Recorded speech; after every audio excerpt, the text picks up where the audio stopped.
Hey guys, Sam Bushman here again. So now that we have the ColecoVision working, it's time to mount our ports. We need to mount our VGA port and our two composite, or I shouldn't say composite, our two RCA audio ports. Now, originally I was wanting to reuse the holes that already exist for the RF modulator, but after actually looking at it, there's not enough room to mount these, so I'm going to have to cut some plastic. And the most reasonable place to put this is going to be, let's see if I can focus that in, yep, this plastic right here, right behind the board. Now to test to see how much room I'm going to have, I've gone ahead and inserted the bottom half of the RF shielding for the board, just to see how much clearance I'm going to have. It looks like I'm going to have plenty, pretty much this entire lip of plastic. As you can see, there's this little start of the lip and then it runs all the way up to the edge here. So, the plan right now, spin this guy around real quick. Oops. Let's see if I can get that in some light. Kind of hard, this isn't exactly a studio. Okay, that'll do. So I'm going to have to cut some holes here to make everything work. For starters, I'm going to go ahead and stencil out where I want to make my cuts. This is the plate that came with my, my video chip right here, and originally the VGA port was mounted to it. So what I'm going to do is essentially get that flush with the plastic and kind of line it up where I want. And then I'm going to use some colored pencils here to just mark where that spot should be. And likewise, after I get that marked, I'm going to leave some space and make my marks for where I want my audio to go. And reading up the best way to do this, for the audio ports, it's a matter of really drilling holes and starting out at a small diameter and working up to a 1/4 inch. So, I've got my power drill here, and I've got my various drill bits. Essentially, I'm going to make my marks, make sure they're exactly where I want, and I've got enough space for all the ports to exist. And then I'm going to start doing the audio ports because they're going to be the easiest. I'm going to start with the smallest bit I have and just drill the initial hole. Then I'm going to start stepping up little by little. The reason you want to start with this kind of pilot hole system of drilling a small hole and getting larger is you don't want to crack the plastic. And, you know, the whole point of this is that this still looks like a ColecoVision, so having a big crack in it is not desirable. So anyhow, I'm going to start by drilling the holes for the audio because that's going to be the easiest. And the way these work, let's see if I can get a nice close-up. Yes, I can. Okay. Sorry, see if I can one-handed undo some of this. Maybe possible. Okay. So, alternate plan. Get close and use a prop. So, you see this little flat-edged nut here? You know, it's got the corners and everything. That screws on this threading. And the idea is, if you unscrew that, then this grounding collar is going to come up with it, and all you're going to be left with is the main body of the port. So once you drill the hole, what you end up doing is you end up running the port through, putting the grounding collar on, and then putting it on the other side. And so then the port will be sandwiched between the grounding collar, or the plastic here. It's going to be sandwiched between the grounding collar and the other side of the port. And then these ports will be sticking out the back of the case. What I'm going to do too is as I'm drilling up the holes, as I get to what starts to look like an acceptable size, I'm just going to go ahead and see if this fits. Because that 1/4 inch size I quoted was just what I read off the internet. Like anything on the internet needs to be taken with a grain of salt. So once I get my hole finished also, I've got some files in my small electronics kit here. I'm going to try to use that to smooth out any edges, and if the filing doesn't work, I might look and see if I have any sandpaper lying around. So anyway, next scene then, I should have the starts of a hole. Okay, so when I said that the next scene was going to be me showing drilling holes, I lied. Because I went ahead and stenciled, and I thought it might be interesting to document how I went about doing the stenciling. So as I said before, I was just going to take a colored pencil and kind of stencil at least where the VGA port was. Using this plate that came with the video board I got, you can see it has a lip on it. So what I did was I lined it up so that's flush, and then adjust it horizontally to where I wanted. And I based this off of where these support pegs are on the other side of the plastic. So you can see I'm going to avoid that when I'm drilling, which was, in my opinion, a smart move. And I kind of positioned the port there to make sure it looks like it fit right. Now, since I also want my audio ports to line up, I went ahead and just slid this across, keeping it flush, and then used one of these screw holes as the point at which I'm going to draw my mark for where the audio drill holes are going to go, which you see there. I didn't bother stenciling out the full 1/4 inch because it really doesn't matter. As long as I center my drill there, it's going to be there, it's going to be really close. And then after I got those holes drawn out, I just took my ports and just kind of set them there to make sure that I could see if there's plastic between them and that the holes aren't going to be too close to use. So that's a pretty good preview of what that layout's going to look like, and I think it's going to come out good. So now that I believe I've got a good, doing some auto adjust. Now that I think I've got a good layout for this, I'm going to start drilling the far side audio port. So let's see how it works. Oh yeah, also for safety's sake, I took the board out of the case before I start drilling because it'd be stupid to do anything else. Alright, here we go. Okay, so I just finished doing my first hole. As you can see, I have one of my audio connectors here. Let me go and get it out real quick. I had removed the grounding collar and the nut from it, so all you have left is the main module. And there's the hole itself that I drilled. And as you can finally see, it goes in there very easily. Then let's see if I can get this to focus nice. Lighting's becoming an issue. Note to self, get a light kit. But the fatter part of the port does sit flush. And in the back, come on. In the back, you're going to have your wires all wired up. That's going to go to the board, and it's going to look nice from the front. Or rather, from the outside. So, as far as stepping up the sizing, anyone who's actually experienced is probably going to state this is overkill, but this is my first time ever doing physical modification to a case like this. So I just went ahead and went through all of my drill bits. The biggest one I have is a 1/4 inch, which is the recommended size, and was what I ended up going up to for drilling that hole. That is exactly right. But I started at my small size, which according to the case is a 1/16 inch, and just stepped it up. And so it really ended up just kind of shaving a little bit from the inside each time, and it made a nice clean hole, and there was absolutely no risk of cracking. So it wasn't too bad. It takes a little bit of time to switch the bits out, but I mean, I've given time to do this project, so I'm willing to do safety first. I might be a little more reckless once I'm more experienced, but that's not where we're at. And also, as an off comment, props to Goodwill, where I got this power drill for $12, and it works fantastic. It's just a plain Jane wired drill. I had to get a new chuck key for it because it didn't have one, but yeah, that's very cheap. And then, of course, I had to buy the bits, but you know, you buy bits every now and again. So yeah, drilling the hole's really easy. So I'm gonna go ahead and let me get this back in here. I'm gonna go ahead and do my second hole, which, come on, let me focus. How you dork. Well, okay, focus isn't being nice to me. But you'll have to trust me, there is a second hole marked there. Sorry, I had to look off camera to see where it is. Seriously? Gosh, dang, it sucks. Okay, but there's a second one, like right here. I'll drill a second hole and get that prepped. And then after that, I'll start talking about my plans for the VGA, because that's going to obviously be a little bit more involved. Okay, so I just finished the second hole. As you can see, that's what it's going to look like. I like the way it turned out. Things are pretty well lined up.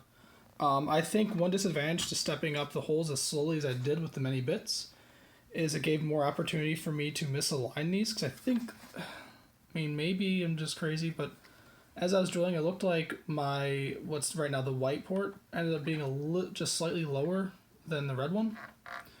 And obviously, if you had simply marked it and then done 1 or 2 drills, you're going to have less chance of drifting down or up as you're just taking a hand drill and shaving away a hole. So anyway, either way, I think that's good enough. So now, as for what I'm going to do for this, the VGA port. I looked online, or I read about this a little bit, and what a lot of folks have done is they've actually drilled holes where the screws go. Because if we look at, here it is. If we look at the way this is shaped, you've essentially got 2 screw holes and then a rectangle. So, and the screws are where you're actually mounting the port, because what's going to happen is, I probably should have as a prop taken this apart, but I think I can do it right now. But what's going to happen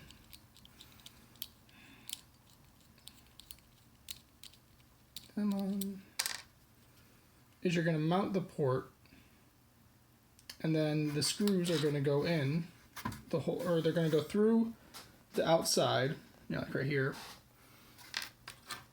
into these holes. And it's up to these bolts to hold the port in place. Now, what that means then is that the whole size of this rectangle is not that important. I mean, you want it big enough that your entire VGA cord connector can get around this. But I mean, if it's a little too big, whatever, you've got this metal shielding to kind of block it from viewing inside the case and looking really bad. But those screw holes have to be the right size, because you need to have it large enough for, let's see, can I get this? Yep, yeah, good enough. And that is enough for that threaded shaft to get in, but small enough that the nut itself doesn't pass through, and so you can actually hold the port, and the stress is on that. So what people have suggested is essentially drilling the screw holes first, making sure you got those right, and then using a Dremel to cut the rectangle. And that's essentially what I've got here. You know, I've got the drill, but I also bought a rotary kit. Hey, look, it's a big kit. Woo. And there's a bunch of bullcrap in here I don't care about, but the main thing, which I think it's these down here, are ceramic discs used for cutting. So I'm going to drill the holes and make sure I've got those right. And then I'm going to have to use the Dremel to cut out the main hole of the VGA. And you can see I got some scraps here. So, I mean, I've only got really one shot at it. If I kind of screw it up, I might have to get washers or something just to make it work, and I can do that. That's not the end of the world, but it's going to be a little bit worse. But that's the game plan right now. I think that's the most rational way to approach it. So I'll screw those holes first, and we'll see what it looks like. Okay, so I got the holes drilled for the screw bolts for the VGA port. Looks like I ended up only using up to the 7/64 inch drill bit. That was enough to get the threading through, and obviously there's plenty of plastic there to hold the bolt in place. So next comes the most interesting part, which is cutting out the rectangle using the Dremel. So let's see if I can not screw that up. Okay, so I finished getting the VGA hole cut. I went ahead and mounted my stuff, and I've got the motherboard in here right now with the bottom part of the metal shielding. As you can see, this didn't come out as good as I thought, or as I wanted. The scratches are from the drill slipping because I was dumb and didn't hold it very well. And general sloppiness, this hole was from using the Dremel. So the Dremel disc, it almost melts the plastic away as opposed to doing a clean cut, and it was a little wide. So I ended up encroaching on the screw holes I had drilled, and it just wasn't a very even cut, and I had to do some filing to get the port to fit the way I wanted, and obviously it's crooked, so it doesn't look great. It's in there and it's solid, and that's really what I need. If I had to do it again, one, I wouldn't pre-drill the holes because they ended up being just too narrow, so I had to file it away anyway. What I probably would have done is done the stencil like I did, and use my power drill to drill a set of holes for the main head of the VGA port, and then use my file to file it to the square I want. Once I do that, then I look into drilling the screw holes. I think I would have gotten a more even shape, and it wouldn't have been nearly as sloppy. And really, I ended up needing to use the file anyway because there's no way I could cut something exact the first time, and the cutting disc for the Dremel is just too wide for this. I mean, either way, once that was all said and done, I got the wires run and everything soldered and all the little nuts and everything put in. And I got the VGA hooked in. As you may, if you're astute, one thing you may know is that I might have trouble getting the top half and the shielding on here with all these cords and everything running. This is the back. There's part of a hole where the RF stuff goes right now. I'm probably just going to have to trim some of this metal to make room for the VGA port and for the audio ports. So I'll just figure that out. But I mean, the way this is set up, it's not going to interfere with any of the screw mounting, which is nice. I'm just going to have to do some trimming of the metal, and that's not hard. And I'm not worried about any other clearance because this is all below the lower half of the shell. So, once I put the lid on, it'll be fine. So let's go ahead and just hook this up and make sure that everything's still working. Okay, so we've got the ColecoVision here. Switch is hooked up, game, controller, power, and our audio video hookup. So let's check out if this works. Cool, we got video. I'm gonna have to start the game before we hear audio. This is a good sign.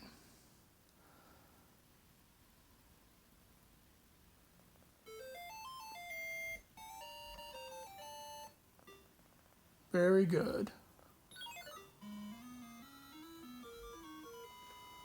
Here you can see control movement still works.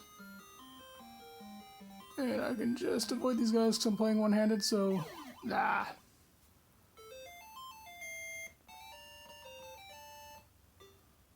Cool, so it all works. Great.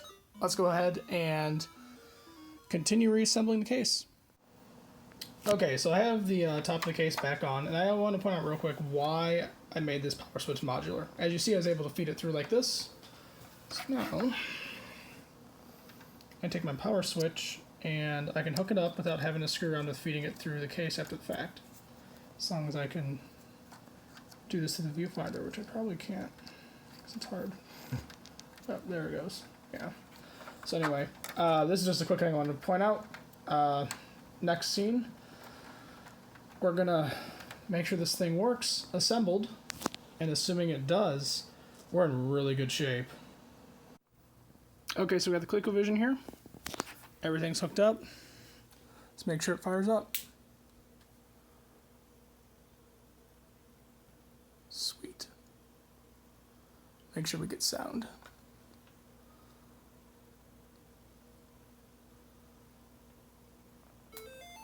Yes. Awesome. Another reason, or one reason why the reason why I have this power switch sticking out like this is so that way, in case I didn't remember which way this should go, once we have it on, I can just feed it back in and be done with it. So, we'll just feed that on in. Come on.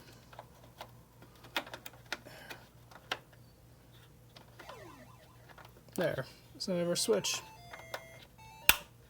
Check that out then. This is the repaired ColecoVision. To give an overview of what we've done, we replaced the power switch, which, just for funsies, you can see does that. We replaced the memory chips with 5-volt memory instead of the dual-volt memory you used to use, and also repaired the memory bus. We went ahead and installed the F18A board, which gave us VGA out, and also did a audio out mod, so that way we could do our RCA audio and be able to hook that up with VGA, since our RF modulator is pretty much busted. And also cleaned up the case. As you can see, this thing is a lot less bad than it used to be. It doesn't smell like cat pee anymore, there's no dead bugs, and the game system actually works. So, anyway, I'm feeling good. Thank you for watching these long videos, and hopefully there's some helpful information in here. So, for now, I'm going to play ColecoVision. Cheers.